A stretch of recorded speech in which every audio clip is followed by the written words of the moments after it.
I was sitting in the doctor's waiting room when my phone rang. It was my only daughter, Angela. Her voice sounded strange, almost cold, as she said, "Mom, we're going on a trip to Europe tomorrow. I already sold your beach house and your car. We needed the money. Bye." And she hung up just like that.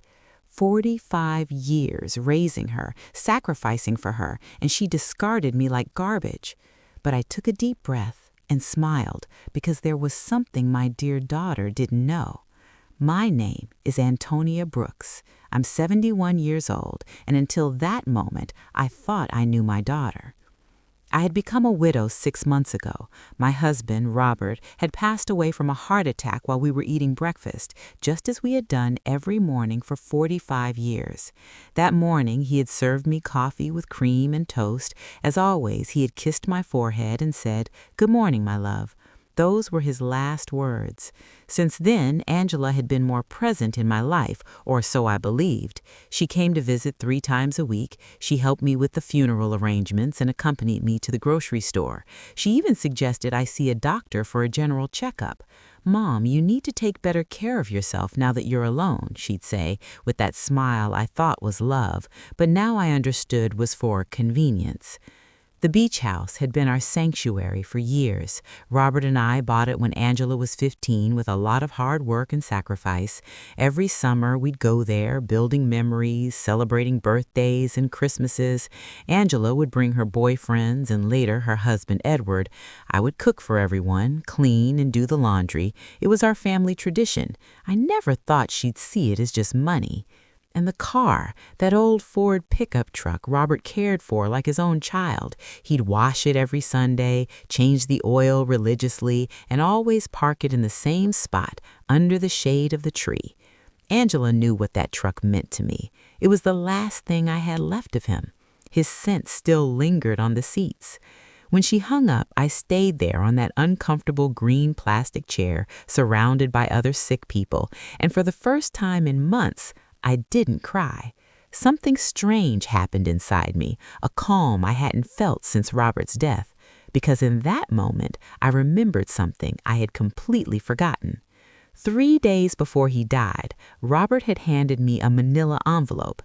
"Antonia, put this in the drawer of your dresser. If something happens to me, open it after a while, but only when you feel ready." I had put it away without much thought.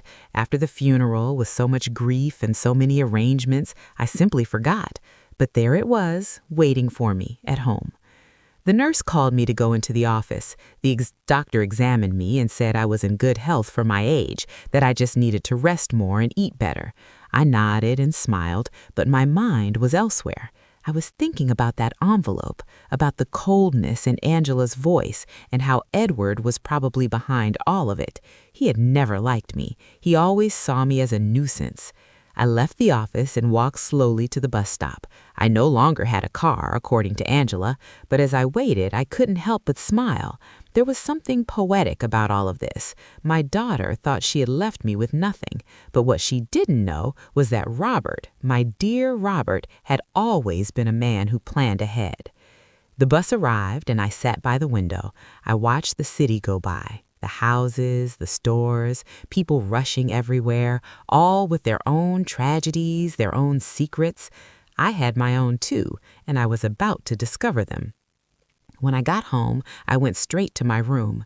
I opened the dresser drawer, and there was the manila envelope exactly where I had left it. My hands trembled slightly as I picked it up. I could feel there were several documents inside. Robert had written my name on the front in his neat handwriting. I sat on the bed we had shared for so many years and took a deep breath. It was starting to get dark outside, and the house was filling with those familiar shadows that no longer scared me. I opened the envelope slowly, as if unwrapping a birthday gift. What I found inside would change everything. What I found in that envelope took my breath away. There were legal documents, deeds, bank certificates, and a handwritten letter from Robert. My eyes filled with tears as I read his familiar handwriting. "My dear Antonia, if you are reading this, it means I am no longer with you. Forgive me for not telling you everything while I was alive, but I wanted to protect you from worries. Over the years, I invested our savings in properties and businesses. We don't just have the beach house. We have 6 other properties, including the apartment building where Angela and Edward live. We also have shares in 3 companies that are worth more than you can imagine. You are rich, my love. You always were rich, but now you are on paper, too. My hands trembled as I looked through the documents. There were deeds to houses in different city neighborhoods, a downtown condo, a small motel on the coast, and indeed the 20-story apartment building where my daughter lived. Robert had been the silent owner for the past 10 years, but had put everything in the name of a company I didn't know about. And according to the papers, I was the sole heiress of that company. There were also bank statements for accounts I never knew existed, with numbers that seemed unreal. Robert had been a bus driver for 40 years, but apparently he had also been a very smart investor.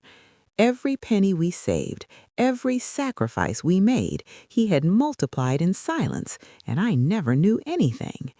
In the letter, Robert explained that he had kept it all a secret because he didn't want me to worry about money or for Angela to know about our real financial situation. You know our daughter, Antonia. If she knew we had so much money, her attitude would change. I want her to love us for who we are, not what we have. What irony. Our daughter had left us thinking we had nothing, when in reality we had everything. That night I couldn't sleep. I walked around the house, touching the old furniture and the knickknacks Angela had always criticized for being outdated. I looked at the family photos on the wall, especially the one where she was 5 years old, sitting on Robert's lap and laughing. Where did that sweet little girl go? When did she become so cold, so calculating? The next day, early in the morning, the phone rang. It was Angela again.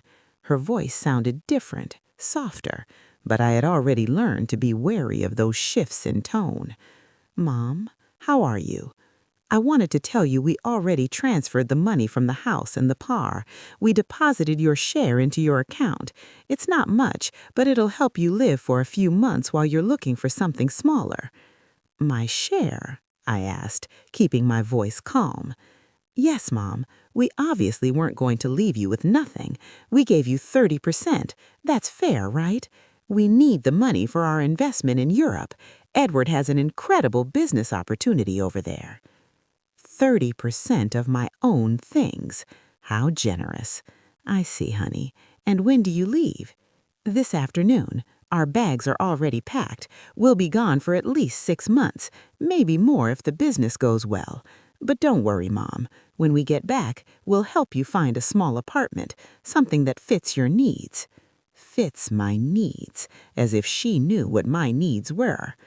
Okay, Angela, have a safe trip. Oh, Mom, I knew you'd understand. You've always been so compassionate. We love you so much. And she hung up. I stood there with the phone in my hand, and for the first time in months, I laughed. I laughed like I hadn't since Robert died. The situation was so absurd, it was comical. My daughter had robbed me, kicked me out of my own house, talked to me with an unbearable condescension, and all to fund a European adventure that would probably be a disaster. But what bothered me most wasn't the money. It was the ease with which she had discarded me.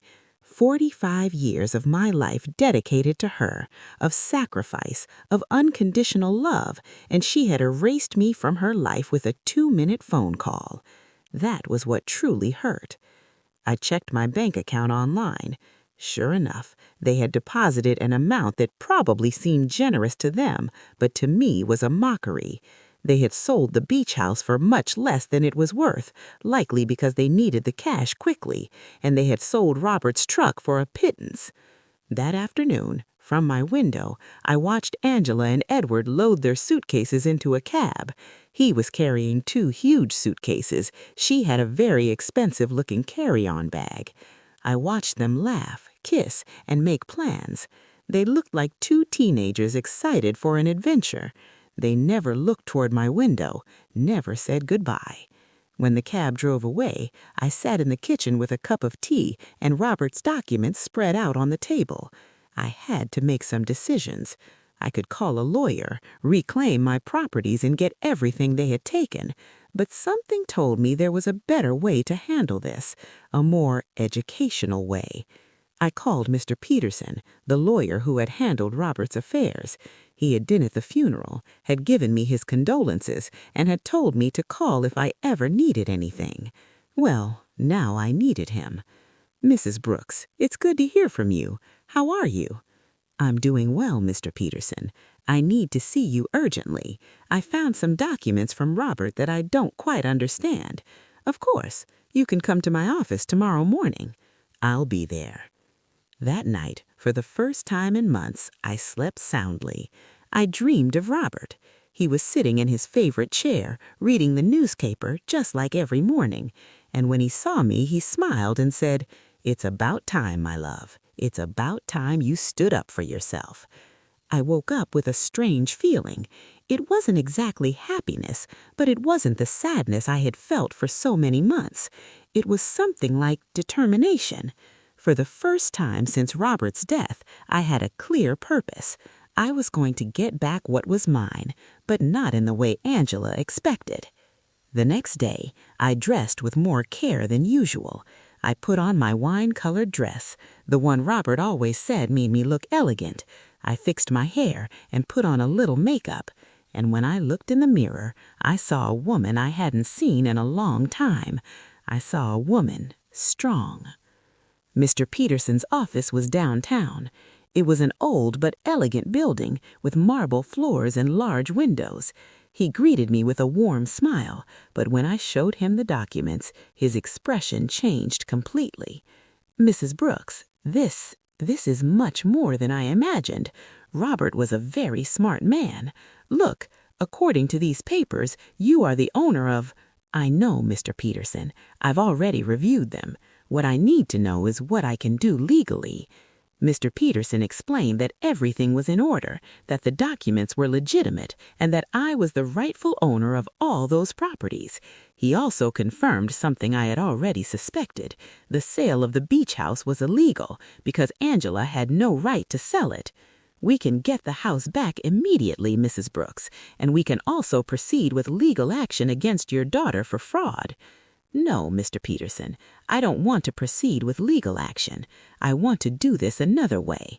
I want everything to remain a secret for now. Can you help me?" He looked at me with curiosity, but he nodded. "Of course, you are my client. What do you need?" "I need you to discreetly get the beach house back, do what is necessary to nullify that fraudulent sale, and I need you to help me gain real control of all my properties, especially the building where my daughter lives. I understand. It will be a process that takes a few weeks, but it's completely feasible." "Perfect. And, Mr. Peterson, I need no one to know I am behind all of this, at least for now." When I left his office, I felt as if I had woken up from a very long dream. I walked through the downtown streets, watching the people, the buildings, the life that was going on as normal. But for me, everything had changed. I had a plan. The following weeks were the strangest of my life. Officially, I was a poor widow who had been abandoned by her daughter, but in secret, I was a rich woman silently orchestrating the recovery of my assets. Mr. Peterson worked efficiently, and every few days he would call me with updates on the progress of the legal proceedings. I decided to stay in my house for the time being. It was mine, after all, although Angela probably expected me to move into a single room.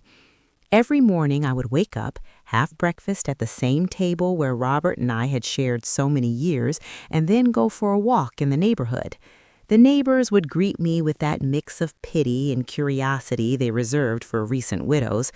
Aurora, my lifelong neighbor, came up to me one afternoon while I was watering the plants in the front. "Antonia, dear, is it true that Angela went to Europe and left you all alone?" "Yes, Aurora, she went with Edward. They have business plans over there." "And how are you going to live, sweetie? We all know Robert didn't leave much money." "If you only knew," I thought. "Don't worry, Aurora, I'll be fine. Do you need anything? I can bring you some food, help you with groceries." "You're very kind, but I'm fine, really." Aurora looked at me with that expression I knew well. It was the same look I had received after the funeral, compassion mixed with a little relief that it wasn't her tragedy. "Well, you know where to find me if you need anything." These conversations were constantly repeated. The butcher, the baker, the lady at the corner store, everyone spoke to me with that soft tone they use with the unfortunate, and I would nod, smile, and thank them for their concern. But inside, a part of me enjoyed this performance. It was like living a double life. Mr. Peterson called me one Wednesday morning. "Mrs. Brooks, I have good news. I was able to nullify the sale of the beach house. The buyers didn't know the sale was fraudulent, so they got their money back without any problems. The house is yours again." "Excellent, Mr. Peterson. And the building where Angela lives?" "That one is more complicated. Technically, you've always been the owner through the company, but we need to make some administrative changes so that you have direct control. That should take another 2 weeks." "Perfect. Keep me informed." After hanging up, I sat in the kitchen with my coffee and thought about Angela. She had been in Europe for 3 weeks, and I hadn't heard anything from her. Not a call, not a message, not even a postcard. To her, I had ceased to exist the moment she got the money she needed, but I knew that was going to change soon. I decided to visit the beach house. I took the bus to the coast, the same route Robert and I had taken hundreds of times. The house was exactly as I remembered it, small, painted cream-colored, with a porch overlooking the ocean. The new owners had put some potted plants on the steps, but other than that, everything was the same. I sat on the curb across the street and looked at it for an hour. I remembered summer afternoons when Angela was little, running on the beach and building sand castles, Robert grilling fish on the barbecue while I made salads in the kitchen, Angela bringing friends, then boyfriends, then Edward, all those happy moments that she had reduced to a simple commercial transaction. An older gentleman came out of the house and saw me sitting there. He approached me with curiosity. "Are you okay, ma'am?" "Yes, thank you. I'm just remembering. I knew the former owners." "Yes, I knew them very well." "What a shame about what happened. They told us the elderly lady was very sick and needed to sell fast. We thought it was a steal, but it turns out the sale wasn't legal. We had to give the house back." "Did you know them personally?" "No, we did everything through intermediaries, but they told us the daughter was handling everything because the mother couldn't." What a sad situation. If you only knew how sad it really was, I thought. "Well, I'm glad you didn't lose your money." "Yes, luckily everything worked out well, although now we have to look for another house. We liked this one a lot." I left there with a heavy heart. It wasn't just the money that hurt. It was the ease with which Angela had lied about me. She had made up a story about my illness. She had used my supposed vulnerability to justify her actions.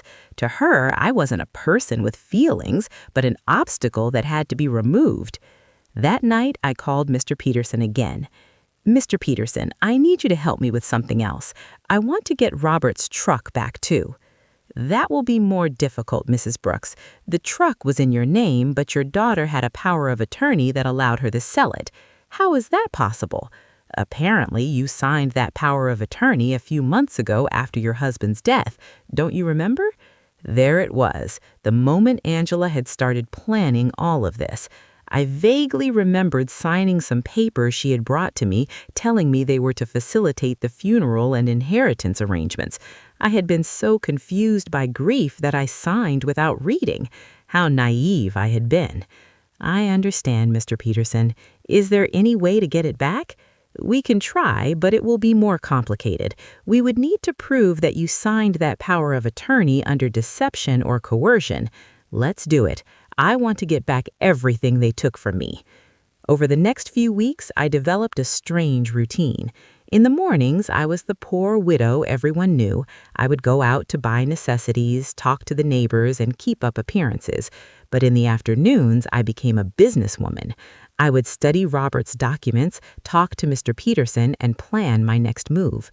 I learned things about finance I never thought I would need to know. I discovered that Robert had been much smarter than I thought. Every one of his investments had been carefully calculated. The building where Angela lived, for example, wasn't just profitable from rent, it was in an area that was rapidly appreciating. I also discovered that Edward, Angela's husband, had a lot of debt. He had taken out loans using the apartment they lived in as collateral, not knowing he wasn't the real owner. When the banks figured this out, he was going to be in serious trouble. Mr. Peterson called me one Friday with important news. "Mrs. Brooks, we finished all the paperwork. You now have total control of all your properties. I also got Robert's truck back. The buyer turned out to be an acquaintance of mine, and when I explained the situation, he agreed to return it in exchange for a small compensation." "Excellent work, Mr. Peterson. Now I need you to help me with one more thing. I want you to send a letter to my daughter." "What kind of letter?" "An eviction notice." There was silence on the other end of the line. "Mrs. Brooks, are you sure you want to do this?" "Completely sure. She decided I wasn't important in her life. Now she's going to find out how important I really am." "I understand. Do you want me to send it to Europe?" "No. I want her to give it to her when she gets back. I have a feeling it's going to be very soon." I wasn't wrong. That same afternoon, Aurora came running to my house with fresh neighborhood news. "Antonia, did you know that Edward is in trouble with the bank? My brother-in-law who works there told me they're investigating some loans he took out using the apartment they lived in as collateral, but it turns out the apartment isn't his." "Really?" "Yes, and it seems Angela didn't know anything. They're saying she's going to have to come back from Europe to sort this mess out." What a complicated situation. Yes, and the worst part, apparently Edward lied to her about the business in Europe. There was no business. He just wanted to escape the debts he had here. Perfect. Everything was working out exactly as I had expected. Angela had sacrificed her family for a worthless man. Now she was discovering that he wasn't the man she thought he was.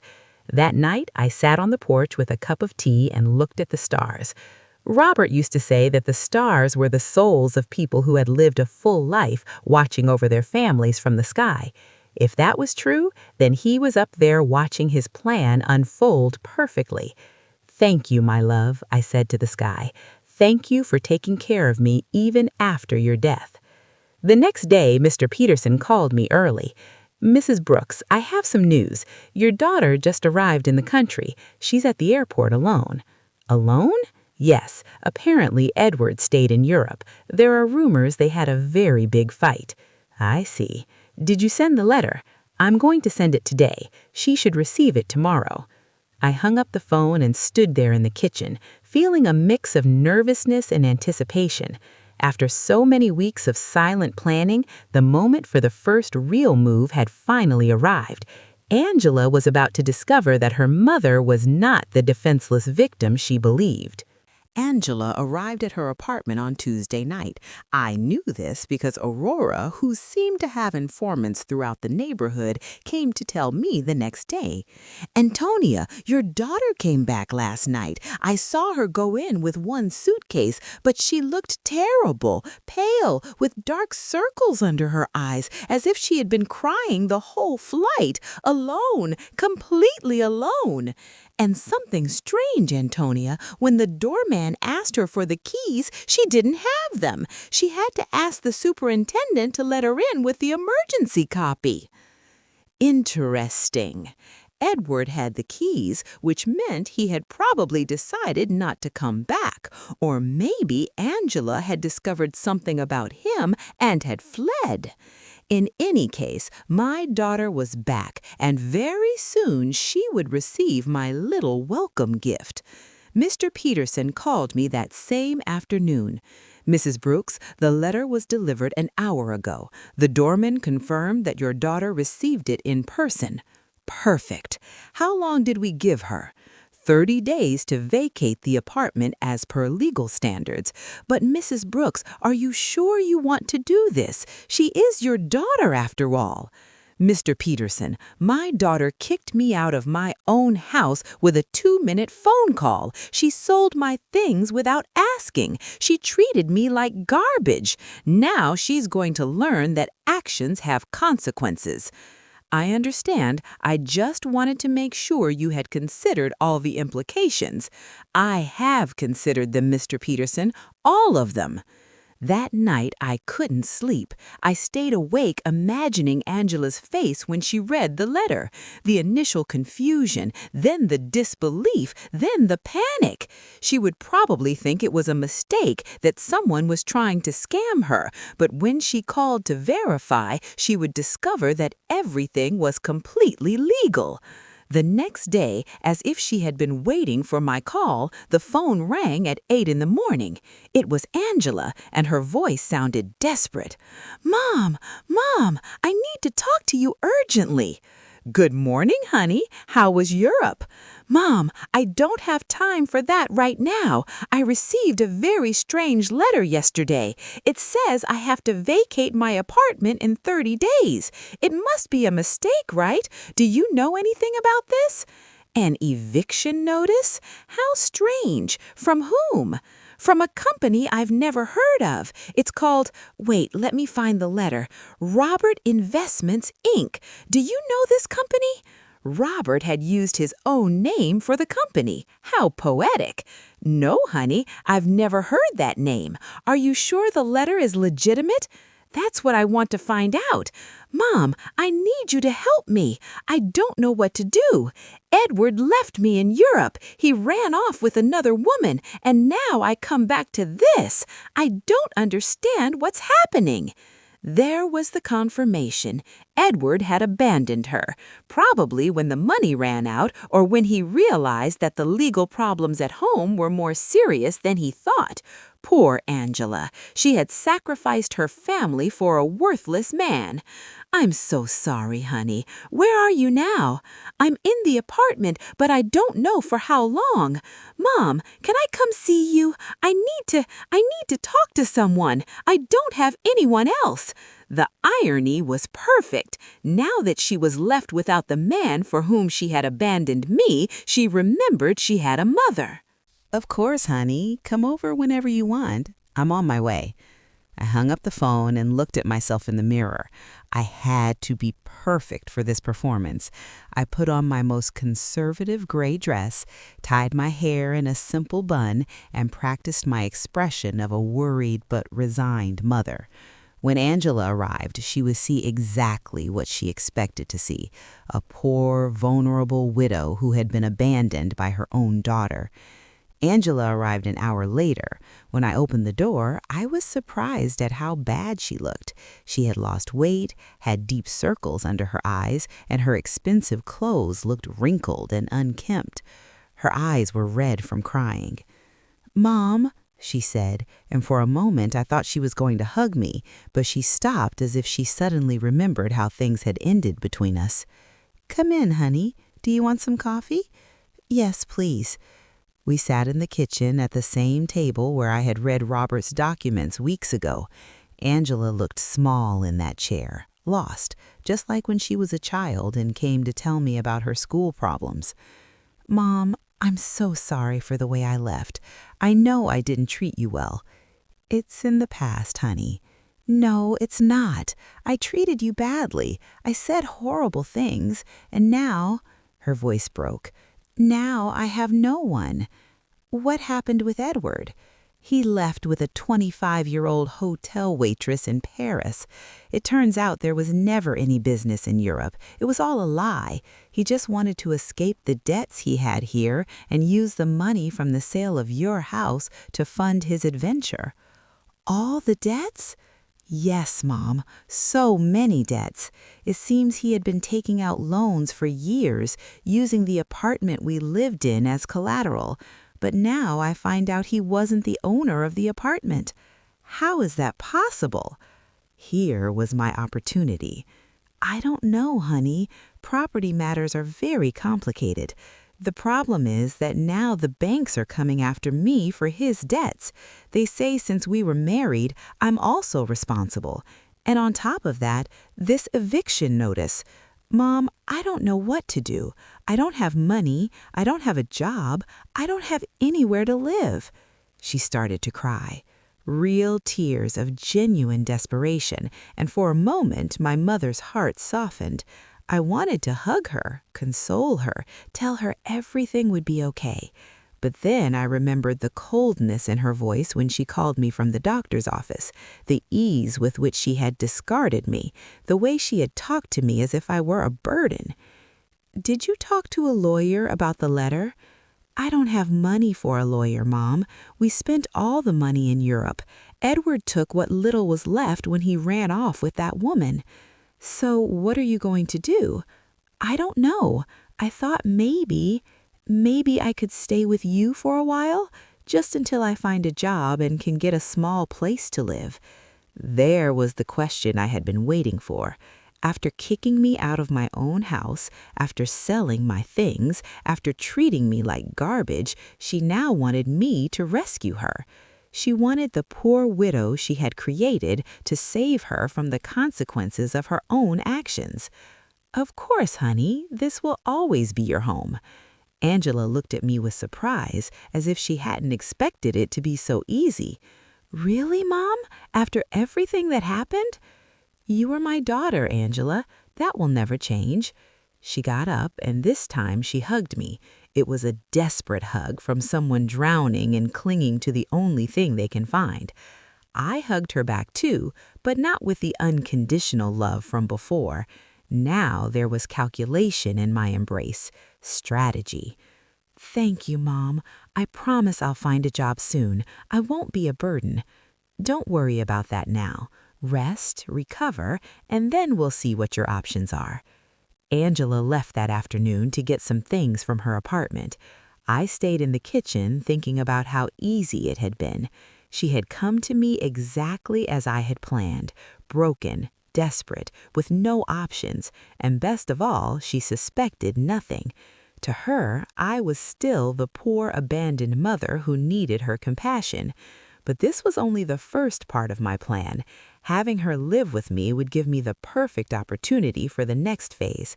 I was going to let her settle in, feel safe, and believe she had found a refuge in my house.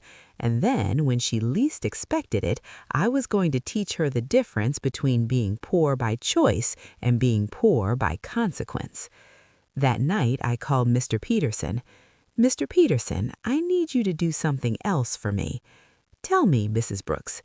"I want you to investigate Edward's debts. I want to know exactly how much he owes to whom and what legal options I have to separate them from my daughter. That will take time, but it's feasible." "Perfect. And, Mr. Peterson, I want you to keep this an absolute secret. No one can know I am behind this investigation." "Of course, Mrs. Brooks. May I ask what your final plan is?" "My plan, Mr. Peterson, is very simple. I'm going to save my daughter, but first she has to understand what it truly means to hit rock bottom." When I hung up, I poured myself a glass of the wine Robert had been saving for special occasions. It had been a long time I'd had a special occasion like this one. The game had begun, and for the first time in months, I had all the good cards in my hand. Angela moved into my house the next day. She arrived with 2 suitcases and a cardboard box, all that was left of her previous life. I watched her unpacked in her old room, the same one she had slept in during her teenage years, and I could see the humiliation in every one of her movements. She had gone from living in a luxury condo to taking refuge in her childhood bedroom. "Mom, I found this in the apartment," she said, showing me a manila envelope. "It was among Edward's things. It has your name on it." It was another of Robert's envelopes. My heart sped up, but I kept my composure. "My name? How strange." "Yes, look." She showed me the envelope. Indeed, it had my name written on it in Robert's handwriting, but this envelope was different from the one I had found in my dresser. This one was smaller, newer. "Maybe Edward found it among Dad's things when he died and forgot to give it to me," Angela said. "It's possible. Can I see it?" I opened the envelope in her presence. Inside was a short letter and a small key. The letter said, "Antonia, if you are reading this after having received the main envelope, it means our daughter is going through a difficult time. This key opens a safety deposit box at the central bank's down branch. It's 247. There is something there that can help you help her, but use it wisely. With eternal love, Robert." The letter Angela read over my shoulder. A safety deposit box? Dad had a safety deposit box? I had no idea. "I didn't either," I lied.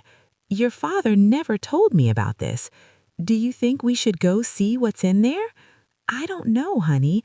Maybe it's better to leave things as they are." "But Mom, maybe there's something important in there. Documents or, I don't know, maybe something valuable that can help us." The desperation in her voice was palpable.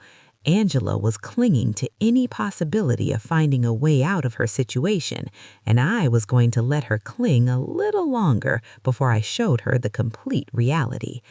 "Okay," I said, after a calculated pause. "We can go tomorrow." The next day, we went to the bank. Angela was nervous, hopeful. I maintained my act as a confused widow who didn't understand much about finance. The bank employee led us to the safety deposit boxes, verified my ID, and opened box 247. Inside were jewels, many jewels, rings, necklaces, bracelets, earrings. I recognized some pieces as heirlooms from Robert's family. Others were completely new to me. There was also a letter explaining the origin of each piece and its approximate value. Angela gasped. "Mom, this must be worth a fortune." "You think so?" "Yes, look at this emerald in this pearl necklace. Mom, Dad saved a treasure here." According to Robert's letter, the jewels were worth approximately $200,000.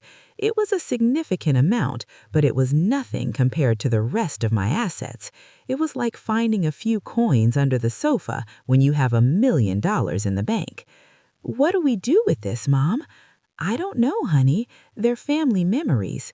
"But Mom, we could sell some of the pieces. With this money, you could get your beach house back and I could pay off some of Edward's debts." There it was again. Even when she found something valuable, Angela's first reaction was to think about how to use it to solve the problems Edward had created. She hadn't learned anything yet.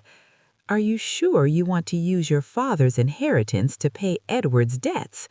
"What other option do I have? If I don't pay something soon, they'll foreclose on everything I have. And technically, I don't own anything. Everything was in Edward's name." "Think carefully, honey. Once you sell these jewels, you won't be able to get them back." "I know, but what else can I do? I can't get a job with all these legal claims pending. No employer is going to want to hire someone with so many legal problems." We took the jewels home. Angela spread them out on the kitchen table and examined them one by one, calculating which ones she could sell and which she could keep. It was painful to watch her reduce decades of family history to numbers on a spreadsheet. "Mom, I think I can get $180,000 for the jewels," she said one afternoon, counting the bills on the kitchen table. "It's less than I expected, but it's enough to pay off the most urgent debts. Are you sure you want to do this?" "I have no choice. If I don't pay something soon, they'll seize everything. Even this house could be at risk if they prove I have some kind of legal connection to the properties." How ironic the situation was. Angela was worried about losing a house that I owned, paying the debts of a man who had abandoned her with money from jewels that had belonged to the same man who had created the fortune that could save her. "And how are you going to decide which debts to pay first?" "I talked to a free financial advisor at the bank. She told me to prioritize the debts that have real collateral because those are the ones that can affect property or lead to immediate foreclosure." Angela had matured so much in these few weeks. The woman who had sold my things without consulting me was now carefully investigating every financial decision. The suffering had made her more responsible, but also more fragile. That night, while she was organizing the debt documents on the table, I received a call from Mr. Peterson. "Mrs. Brooks, I have a full report on Edward's debts.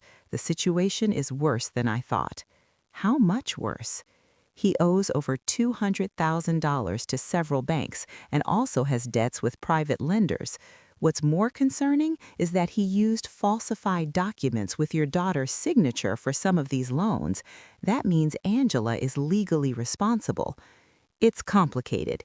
If we can prove she didn't know, we might be able to get her out of some of the debts, but it's going to be a long and expensive process. How expensive?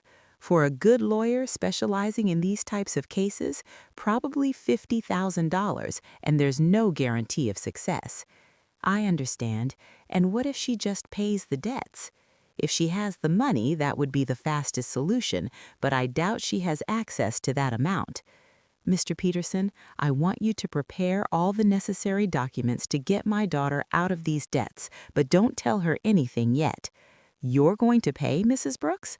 I'm going to do whatever is necessary to protect my daughter, but this has to be handled in a very specific way. When I hung up, I found Angela in the living room looking at the jewels with a sad expression.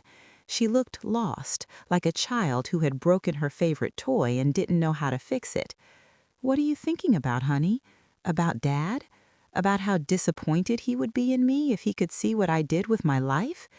Your father loved you very much, Angela. He would understand. No, Mom. He taught me to be responsible, to value family, not to be selfish, and I did the exact opposite. I abandoned my mother for a man who turned out to be a liar. I sold my family's memories for money. I ruined everything he built. For the first time since she had returned, I heard a genuine regret in her voice. It wasn't just lamenting the consequences of her actions, but a true acknowledgement that she had done something morally wrong. People make mistakes, honey. The important thing is to learn from them. But how do I learn from this, Mom? How do I fix the damage I've done? There was the question I had been waiting for. Angela was finally ready to face the truth about her actions and their consequences, but it wasn't yet time to reveal my final card. First, I had to let her hit rock bottom completely. The next few days were crucial for my plan. Angela decided to sell most of the jewels, keeping only the engagement ring Robert had given me and a small necklace that had belonged to her grandmother. I watched her prepare to go to the jewelry stores, research prices, and negotiate with buyers. It was painful to watch her reduce decades of family history to commercial transactions, but it was necessary for her to understand the real weight of her decisions. Mom, I got $180,000 for the jewels, she told me one afternoon, counting the bills on the kitchen table. It's less than I expected, but it's enough to pay off the most urgent debts. Are you sure you want to do this? I have no choice. If I don't pay something soon, they'll seize everything. Even this house could be at risk if they prove I have some kind of legal connection to the properties. How ironic the situation was. Angela was worried about losing the house that I owned, paying the debts of a man who had abandoned her with money from jewels that had belonged to the same man who had created the fortune that could save her. And how are you going to decide which debts to pay first? I talked to a free financial advisor at the bank. She told me to prioritize the debts that have real collateral because those are the ones that can affect property or lead to immediate foreclosure. Angela had matured so much in these few weeks. The woman who had sold my things without consulting me was now carefully investigating every financial decision. The suffering had made her more responsible, but also more fragile. That night, while she was organizing the debt documents on the table, I received a call from Mr. Peterson. Mrs. Brooks, I have important news. We managed to locate Edward. Where is he? In Paris, just as your daughter suspected. But here's the interesting part. He's trying to get French residency through a fake marriage with that young woman your daughter mentioned. A fake marriage? Yes, apparently the girl needs papers and he needs a way to stay in Europe without being deported. But the most important thing is that we found evidence that he deliberately falsified your daughter's documents with the intention of fleeing the country. That means Angela can get out of the debts. With this evidence, yes, we can prove fraud and coercion. Your daughter won't have to pay anything for what Edward did behind her back. It was perfect. I had a way to save Angela from all her debts legally without her suspecting that I had the money to do it. Mr. Peterson, I want you to start the legal process immediately. Don't tell my daughter anything yet. I want the process to be completely finished before I tell her. I don't want to give her false hope. Understood. This will take about 3 weeks, maybe a month. Perfect. When I hung up, Angela looked at me with curiosity. Who was that, Mom? A lady who was asking about Mrs. Davis, our neighbor on the corner. She had the wrong number. Lying had become easy. Every day that passed, I felt more comfortable with this double life I was leading. On one hand, I was the poor, abandoned mother Angela believed me to be. On the other, I was a wealthy woman silently orchestrating my daughter's salvation and education. Over the next 2 weeks, I watched Angela struggle with decisions she never had to make: how to stretch money for food, how to negotiate with creditors, how to look for a job when your credit history is ruined. It was a cruel but necessary education. Mom, I went to 3 job interviews today, she told me one evening, coming home with swollen feet and a tired face. 2 of them told me they can't hire me because of the pending legal problems. The third one offered me a part-time job cleaning offices at night. Are you going to take it?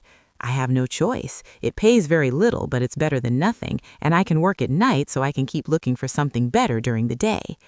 Seeing my daughter, who had lived a comfortable life for over 40 years, preparing to clean offices at night, broke my heart, but it also filled me with pride. She was finally facing reality without expecting someone else to solve her problems. Are you sure you can handle so much physical work? I'll have to learn. I can't keep being a burden to you, Mom. It's bad enough that you're letting me live here for free. This is your home, Angela. No, Mom, this is your home, and I'm here because of your generosity, but I'm not going to take advantage of it forever. One night, while Angela was on her first cleaning shift, Aurora came to visit. She sat in the kitchen with me, drinking tea and looking at the family photos on the walls. Antonia, I have to ask you something. Did you know Angela was going to come back in these conditions? What do you mean? Well, when she left, she seemed so sure of herself, so arrogant. She talked about the great life she was going to have in Europe, about how successful Edward was, and now she's back, completely broken, working a cleaning job, living with you again. Life takes many turns, Aurora. Yes, but there's something else. I've been watching Angela these days, and she looks different, not just sad, but humble, as if she learned something important. Aurora had always been very perceptive. What do you think she learned? I think she learned the value of the things she had taken for granted, like having a mother who loves her unconditionally. Maybe. Aurora, can I tell you something? When Angela left and treated you so badly, many of us thought you would never forgive her, but here you are taking care of her again, giving her a home when she has nowhere to go. She's my daughter, Aurora. Yes, but not every mother would do what you're doing, especially after being treated the way you were treated. If Aurora only knew the complete truth, that I had the power to solve all of Angela's problems, but was choosing to let her suffer a little longer so she would learn the full lesson. Do you think I'm doing the right thing? I think you're doing what a good mother would do, but I also think Angela needs to fully understand what she lost when she abandoned you. What do you mean? I think she needs to value you not just as the mother who rescues her when she's in trouble, but as the strong woman who built a stable life for 45 years. She needs to respect you, not just need you. Aurora had hit the nail on the head. That was exactly the point of my entire plan. I didn't want Angela to come back to me out of desperation. I wanted her to come back out of genuine respect and mature love. And how do you think that can happen? I think it's already happening. I've seen her these past few days, Antonia. The way she talks to you now is completely different. She's no longer the daughter who gives you orders or treats you like a burden. Now she's a grown woman who is genuinely grateful to have a mother like you. That night, when Angela returned from her job, I saw her arrive tired, but with a new dignity. She had earned those few dollars with her own effort, and that meant something to her. How was your first day? Hard, but not as bad as I thought. The other ladies who worked there helped me a lot. One of them, Mrs. Johnson, taught me tricks to clean more efficiently. Mrs. Johnson. Yes, she's 60 years old and has been cleaning offices for 20 years. She said it's not the job she dreamed of, but that it gave her independence and dignity. She sounds like a wise woman. She is. She said something that made me think a lot. She told me there are two types of people who end up doing this job: the ones who are there because they never had opportunities, and the ones who are there because they ruined the opportunities they had. She asked me which group I was in. And what did you tell her? I told her the truth, that I had all the opportunities in the world, a family that loved me, a stable home, an inheritance, and I ruined it all by following a worthless man. What did she say? She laughed and said, "Well, honey, at least you know exactly why you're here. That puts you one step ahead of most people." Angela poured herself a glass of water and sat with me at the table. "Mom, I want you to know something. These past few weeks have been the hardest of my life, but also the most important." "Why?" "Because I finally understand what really matters. It's not money. It's not living in the most luxurious apartment. It's not impressing people. It's having people who genuinely love you, who are there when everything falls apart." "Angela, no, let me finish. You have every right to hate me for what I did to you. I abandoned you when you needed me most. I took everything Dad left you. I treated you as if you were a nuisance, and now I'm here expecting you to forgive me and take care of me. I already forgave you, honey, but I haven't forgiven myself, and I won't until I prove that I've truly changed, that I've learned from my mistakes." Mr. Peterson called me the next morning. "Mrs. Brooks, I have excellent news. The legal process is almost complete. We can get your daughter out of all of Edward's debts." It was time. After weeks of watching Angela struggle, work, and reflect on her mistakes, the moment had finally arrived to show her that she had never been alone, that she had always had someone quietly watching over her. "Mr. Peterson, I want you to organize a meeting. It's time for my daughter to know the whole truth." Mr. Peterson arranged the meeting for Friday morning at his office. I told Angela that I had made an appointment with a lawyer who could help her with her legal problems, but I didn't explain the details. She agreed to come, although she was nervous about the cost of the consultation. "Mom, I don't have money to pay a lawyer. I barely have enough to cover basic expenses." "Don't worry about that now, honey. Let's just hear what he has to say." We arrived at Mr. Peterson's office on time. Angela had dressed in her best clothes, which now looked a little big on her thinner body. She was nervous, wringing her hands, expecting another piece of bad news on her endless list of problems. Mr. Peterson greeted us with his usual professional smile. "Mrs. Brooks, Miss Brooks, thank you for coming." "Thank you for seeing us," Angela replied, "although I should warn you that my financial situation is very complicated and I probably can't afford high fees." "That's exactly what we're going to talk about," Mr. Peterson said, exchanging a look with me. "But first, I need you to review these documents." Mr. Peterson handed Angela a thick folder. She opened it and began to read, her expression gradually changing from confusion to surprise. "I don't understand. These documents say that Edward forged my signature, that there's evidence of fraud, that I am not responsible for the debts." "That's right. We have been investigating your case for the past few weeks. We found enough evidence to prove that you were a victim of identity fraud." "But how is that possible? Who paid for this investigation? I don't have money for this." Mr. Peterson looked at me. It was my moment. "Angela, there's something I need to tell you." "What, Mom?" I took a deep breath. After weeks of acting, I was finally going to reveal the truth. "Your father left me more than you knew, much more." "What do you mean?" "Mr. Peterson, show her the other documents." Mr. Peterson took out a second folder and handed it to Angela. This time, the documents were the property deeds, the bank statements, the investment certificates, the entire fortune Robert had built in secret. Angela read in silence for several minutes. Her face went through a complete range of emotions: confusion, disbelief, shock, and finally, comprehension. "Mom, this says you're the owner of the building where I lived." "Yes." And that you have other properties, bank accounts, investments? Yes. This means that when I sold the beach house, it was my house and the sale was fraudulent? I already got it back. Angela stared at the papers, trying to process the information. How long have you known this? Since the day you called me from the doctor's office.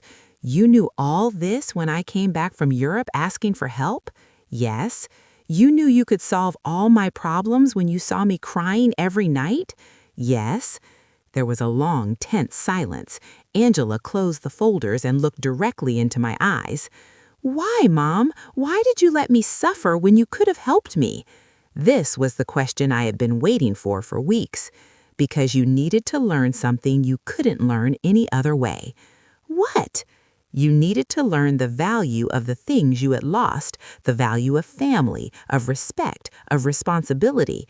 When you abandoned me, it wasn't just money you took from me. It was dignity, it was love, it was trust.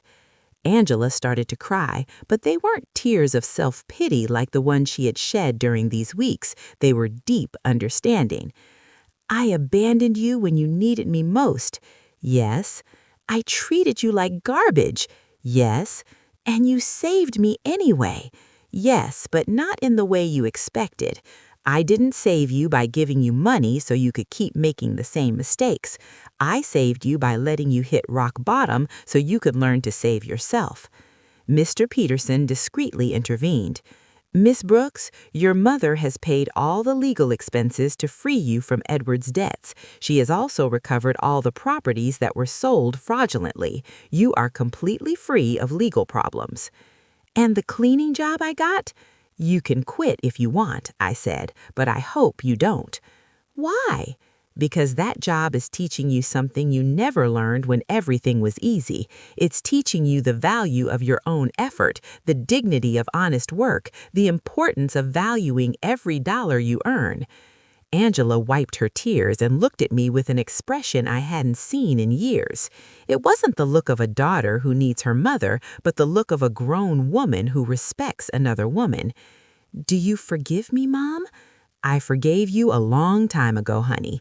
The question is, can you forgive yourself? I don't know if I can. I did unforgivable things. People make mistakes, Angela. The important thing is what we do after we recognize those mistakes. Mr. Peterson left us alone in his office for a few minutes. Angela and I sat in silence, processing everything that had happened. Mom, I want you to know something. Even if you didn't have all this money, even if you were really the poor widow I thought you were, I would have learned the same lesson. What lesson? That there is nothing more valuable than having someone who loves you unconditionally. During these past few weeks, the only thing that kept me sane was knowing I had a home with you, that no matter how much I had ruined my life, you were still my mother. That will never change, Angela. I know, but I also know that I can never take that love for granted anymore. I have to earn it every day with respect, with gratitude, with actions, not just words. We left Mr. Peterson's office with a completely new relationship. We were no longer mother and daughter united by blood and habit. We were two grown women who had chosen each other after going through the most difficult test imaginable. The following weeks were about rebuilding, but not the kind Angela expected. Even though she now knew I had enough resources to solve all her problems, she decided to keep her night cleaning job. Mom, I need to finish what I started, she told me one afternoon as she was getting ready for work. I can't just go back to a comfortable life as if nothing happened. Are you sure? You don't have to punish yourself forever. It's not a punishment. It's a way of remembering who I was and who I want to be now. I watched her put on her work uniform, something unthinkable a few months ago when she lived in the luxury condo with Edward. But there was something different in her posture, in the way she moved. She was no longer the broken woman who had arrived crying at my door. She was someone who had found dignity in honest work. Aurora came to visit me that afternoon, as she had done every few days since Angela had returned. Antonia, there are some very strange rumors going around the neighborhood. What kind of rumors? People are saying that you're not as poor as we all thought. Someone saw Angela leaving a very elegant lawyer's office downtown, and then they saw her paying off all her debts at the bank. People talk a lot, Aurora. Yes, but they're also saying you got your beach house back, and somehow you managed to solve all of Angela's legal problems. That costs a lot of money, Antonia. Aurora knew me too well to fool her. What do you want to know exactly? I want to know if my friend of 40 years has been lying to me about her situation. I poured myself a cup of tea and sat across from her. It was time to be honest with someone else. Robert left me more than anyone knew, Aurora, much more. How much? Enough for Angela and I never to worry about money again. Aurora was silent for a moment, processing the information. And why did you pretend to be poor all these months?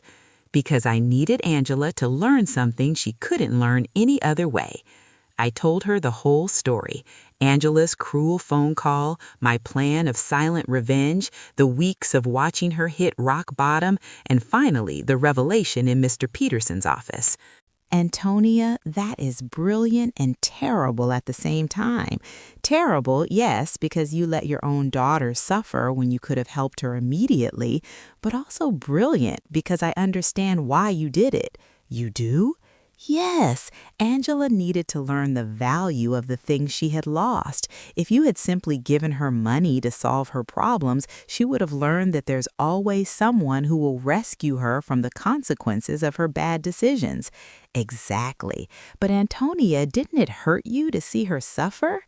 Every day, every night I saw her crying. Every morning I saw her get up to go to work, tired and defeated. But I knew that if I rescued her too soon, she wouldn't have learned the full lesson. And do you think she learned it? Look for yourself.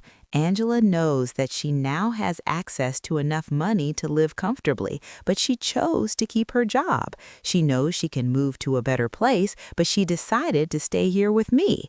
She knows she doesn't have to worry about the debts, but she's using her own savings to help other women in similar situations. She's helping other women? Yes, she became friends with the lady she works with and is using some of the money she earned cleaning offices to help a coworker who was having trouble paying for her son's daycare. Aurora smiled. That's not the Angela who went to Europe. No, she's not. This Angela understands that money is a tool, not a goal. She understands that dignity comes from work and respect, not from material possessions. That night, when Angela returned from work, she found me reading in the living room. Mom, I have to tell you something. Today, Mrs. Johnson asked me if I was the daughter of the rich lady from the north side of town. What did you tell her? I said yes, that you have enough money for me not to have to work. And do you know what she asked me next? What? She asked me why I was still working, so I explained that it was because I need to prove to myself that I can stand on my own 2 feet. And what did she say? She laughed and said, "Honey, that's the difference between being rich and acting rich. Your mom taught you how to be truly rich."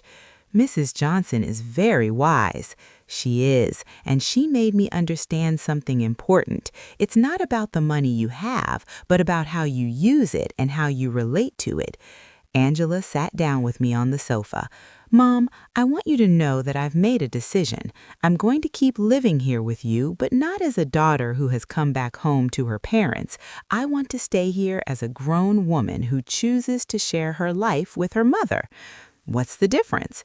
The difference is that I'm going to pay my share of the expenses, I'm going to contribute to the upkeep of the house, and I'm going to treat this relationship as a partnership between 2 independent women who love and respect each other.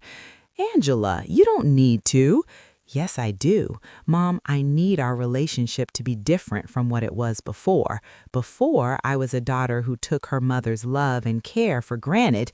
Now, I want to be a grown woman who values and takes care of the most important relationship in her life. And your job? I'm going to keep working, but not necessarily cleaning offices forever.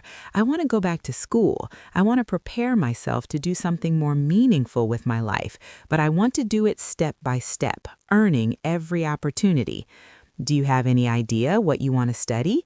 Yes, I want to study social work. These past few weeks have taught me how many people are going through difficult situations without having anyone to support them. I want to use the resources we have to help other women who are going through what I went through. It was perfect. Angela had not only learned to value what she had, but she had found a way to use her experience for something constructive. And what about Edward? Mr. Peterson told me he was arrested in France for the fraudulent marriage. He's going to be deported soon.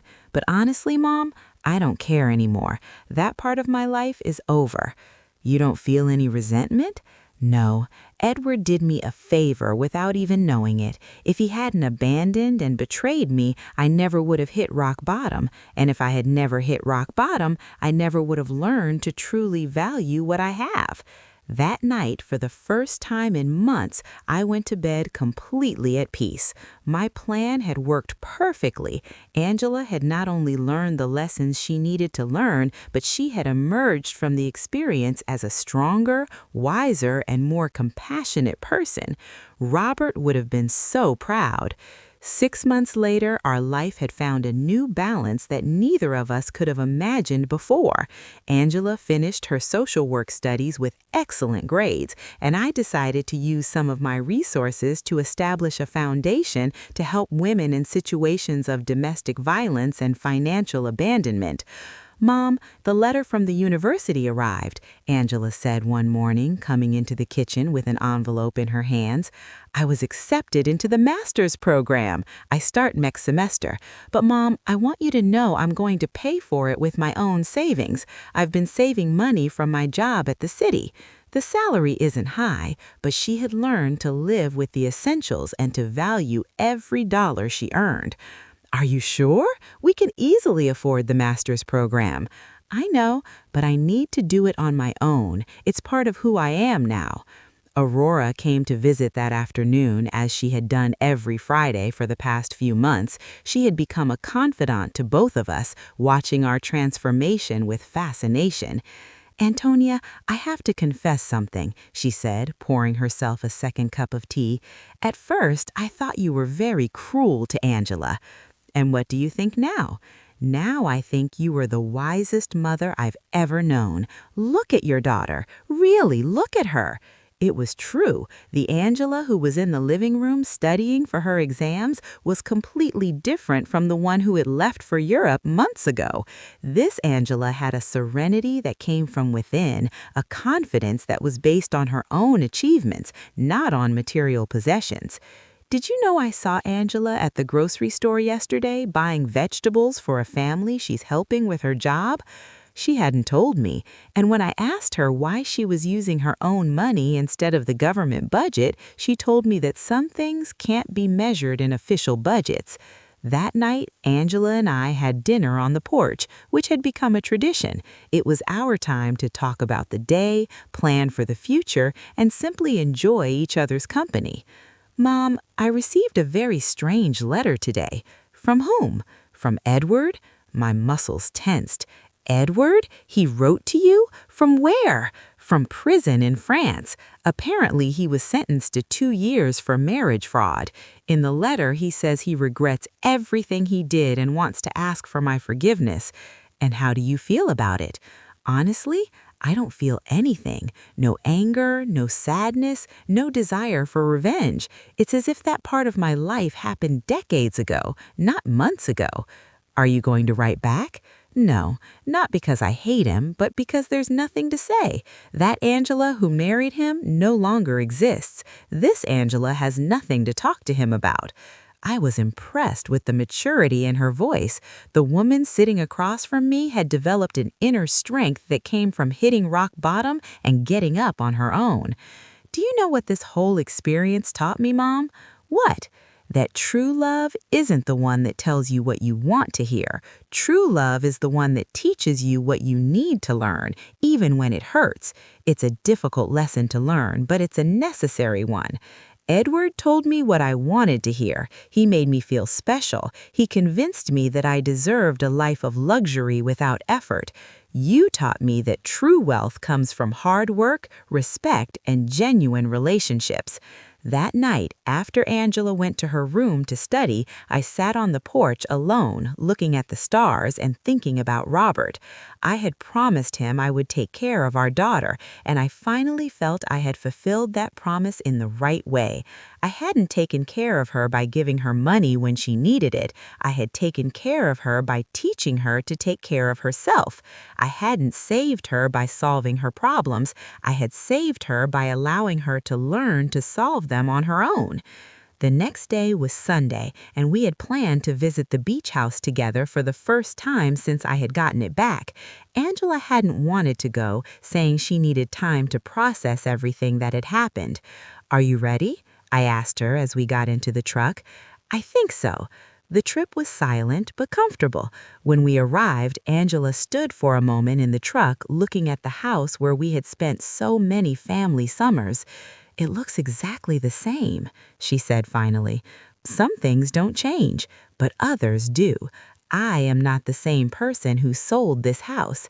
We went in together. The house was clean and tidy, exactly as Robert and I had kept it for years. Angela walked through each room, touching the furniture and looking at the family photos that hung on the walls. "Mom, I want to apologize." "You already apologized, honey." "No, I want to apologize specifically for this house, not just for selling it, but for reducing all our family memories to a commercial transaction." It's forgiven. This house represents 40 years of family summers, of birthdays, of Christmases. Dad built that porch with his own hands. You planted that garden. I learned to swim at that beach, and I turned it all into money to fund the adventure of a worthless man. She sat on the sofa where Robert used to read on Sunday mornings. "Do you know what hurts me the most?" What? That when I sold it, I didn't feel anything. It was just another property. Now being here again, I can feel Dad in every corner. I can hear his laughter, smell his morning coffee, see his reading glasses on the table. He is here, Angela. He has always been here. I know, and I also know that he is proud of how you handled all of this. We spent the whole day at the house cooking together, cleaning, and fixing small details. It was like a ritual of reconnection, not just with the place, but with the values that place represented. When the sun began to set, we sat on the porch Robert had built, looking at the ocean. "Mom, I have a proposal." "What is it?" "I want us to turn this house into a temporary shelter for women who are leaving situations of domestic violence, a place where they can stay while they rebuild their lives." It was the perfect proposal. Robert would have loved the idea that his beach house would serve to help other families. "I think that's a beautiful idea, honey. We can use some of the foundation's resources to maintain it, and I can oversee the program through my job." "Are you sure you want to turn our family sanctuary into that, Mom?" "The best sanctuaries are the ones that are shared. Dad always said that a house isn't truly a home until it opens its doors to other people who need love." He was right. Robert had always been generous with our home, inviting relatives, friends, and neighbors who needed a place to stay. We returned home that night with a new project and a completely renewed relationship. We were no longer mother and daughter united by obligation or need. We were two women who had consciously chosen to build a life together based on love, respect, and a common purpose.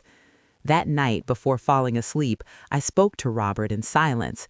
"We did it, my love. Our daughter finally understood what truly matters, and for the first time since his death, I felt he answered me. I always knew you would. You're both stronger than you think." Justice had arrived not as revenge, but as education, not as punishment, but as transformation. And in the end, we had both gained something much more valuable than money. We had gained an authentic relationship built on a solid foundation that no future crisis could destroy. Did you like my story? And which city are you listening from? Let's meet in the comments. If you like the story, you can support me by sending a super thanks so I can keep bringing more stories like this. Thank you so much for your sweet support. I'm looking forward to your comments on the story.